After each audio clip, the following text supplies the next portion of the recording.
Hello, and welcome to That's English. Hi, everyone. Samantha, do you think power is shared equally these days between men and women? No, it's still very difficult for women to rise to the top and become board members at work or members of parliament. In today's documentary, we hear about some of the barriers which prevent women reaching positions of power. We also hear how women's leadership style differs from men's. Britain prides itself on being a society that values equality. Yet in practice, a disproportionate amount of power still remains with men. Women account for fewer than 15% of chief police officers and only slightly more than 15% of High Court judges. Since 2010, the number of women in Parliament has increased by just 2.5%. And men in Westminster still outnumber women 4-1.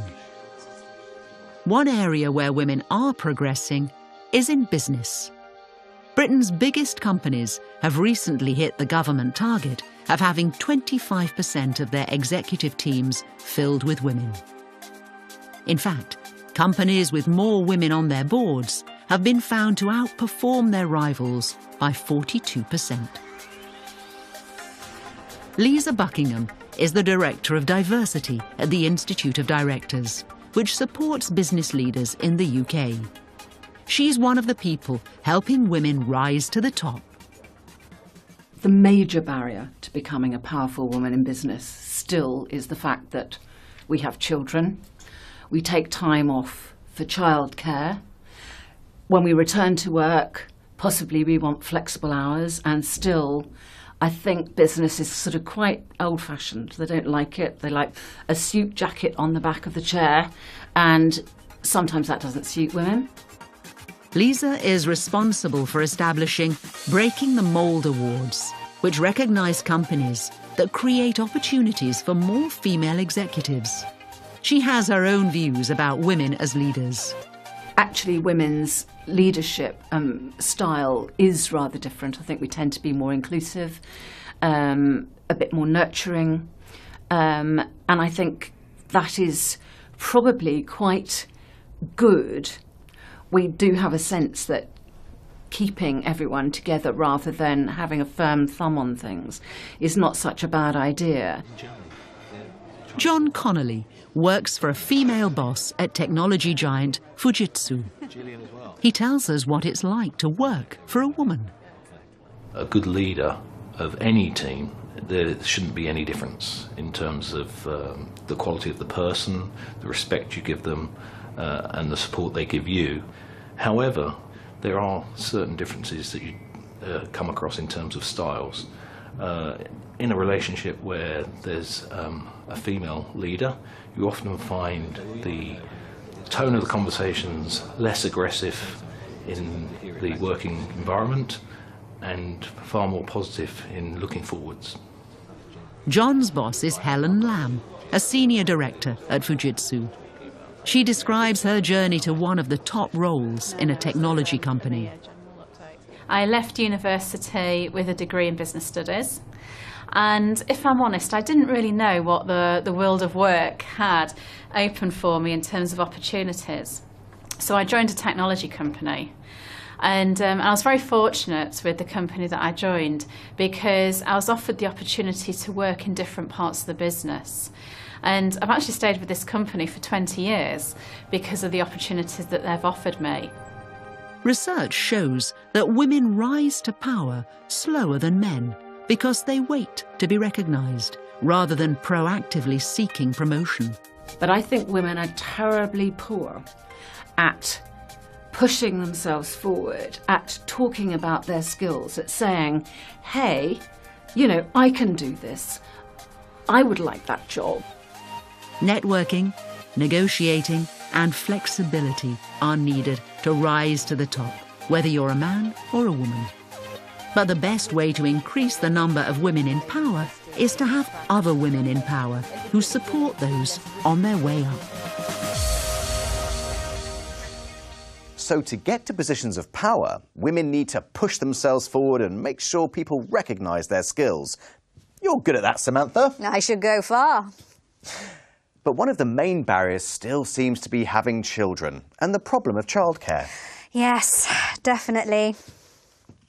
Now, let's listen again to how Lisa described the difference in women's leadership style.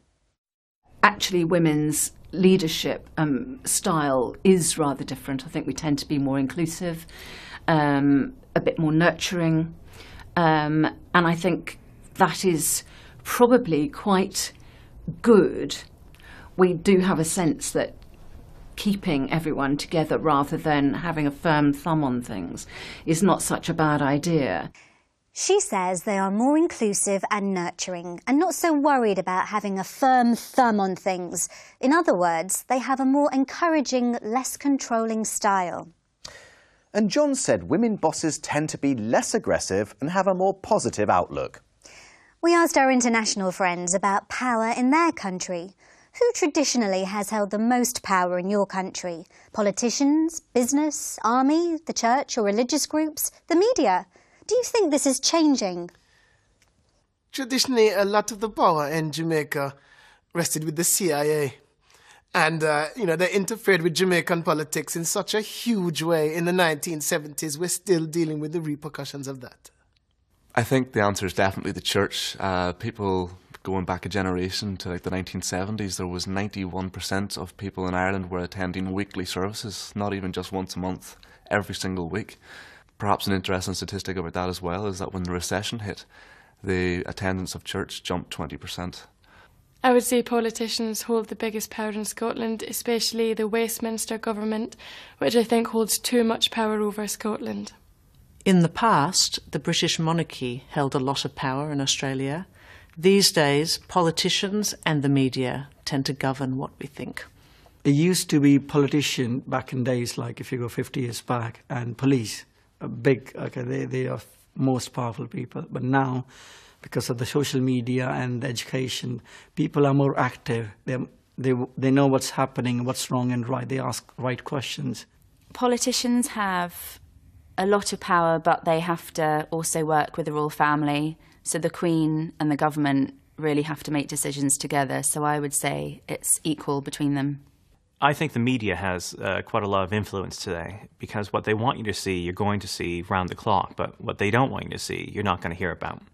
So it's definitely the media. The Jamaican said the CIA had interfered a lot in his country. Several people mentioned the power of politicians and the media. The American said the media only show you what they want you to see. They have so much power these days. But the Indian said the influence of education and social media means that people have more power than they used to. Well, today in That's the USA, Alex visits the seat of power in North America, the capital city of Washington, D.C.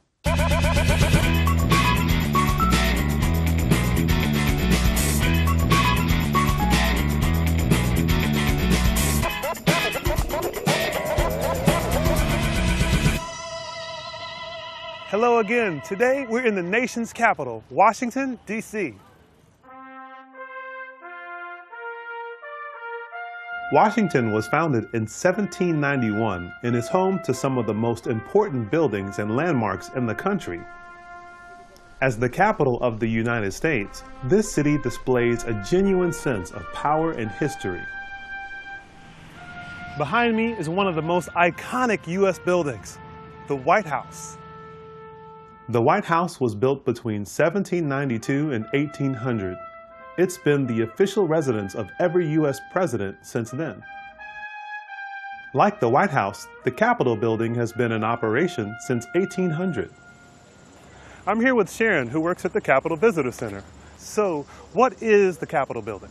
Oh, the Capitol building is where the legislative branch of the U.S. government meets, the House of Representatives and the U.S. Senate. So, can you briefly explain what happens here? Well, there are chambers for the House and a chamber for the Senate on either end of the building. So members of Congress who have offices all around the Capitol come to the Capitol building, to the structure, and they cast their votes on legislation that's being considered that day. And the senators go to the North Wing and the House members go to the South Wing. So what's so special about this building? The Capitol building is actually one of the most powerful buildings in the United States. It's probably the most significant symbol of democratic government in the world. So what have been some of the most historic moments that have happened here? Well, the cornerstone was laid by our first president, President George Washington. And then the Capitol was actually burned in 1814 during the War of 1812. And then again in the Civil War, in our Civil War in 1861, the Capitol was in the middle of the fighting, so troops actually had to be stationed at the Capitol. They slept at the Capitol.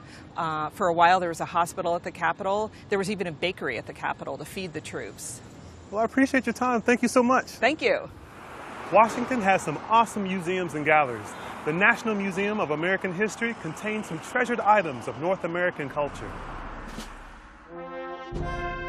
The first flag ever flown, the original Star-Spangled Banner, is on display here along with a detailed exhibition on its history. This flag was the inspiration for the United States national anthem. Washington receives millions of tourists every year. They come to see some of America's great monuments. I'm here at the National Mall with Jacob. So, what's the significance of the American flag to the American people? I don't know if I can speak for all of America, but to me it's a symbol of history, a symbol of being something, part of something that's bigger than yourself. So which of Washington's monuments makes the most powerful impression on you, and why?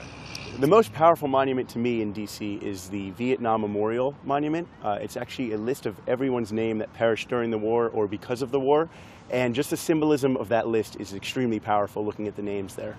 Are you proud to belong to one of the most powerful nations in the world? Absolutely. I'm extremely patriotic. I don't necessarily agree with all the national sort of initiatives that we have, but I love to be an American, and I really do enjoy this country. Well, great. Well, it's great to meet you, Jacob. Thank you, Alex. It was a pleasure. This is the Lincoln Memorial. Lincoln was the 16th president of the USA, and it was he who ended slavery. The Thomas Jefferson Memorial can best be viewed from this pier, or these paddle boats. It honors one of the founding fathers of the United States. He was the third president and helped draw up the Constitution, and it was Jefferson that wrote the Declaration of Independence, that all men were created equal with certain rights, that among these are life, liberty, and the pursuit of happiness. So, in the pursuit of happiness, see you next time in Philadelphia.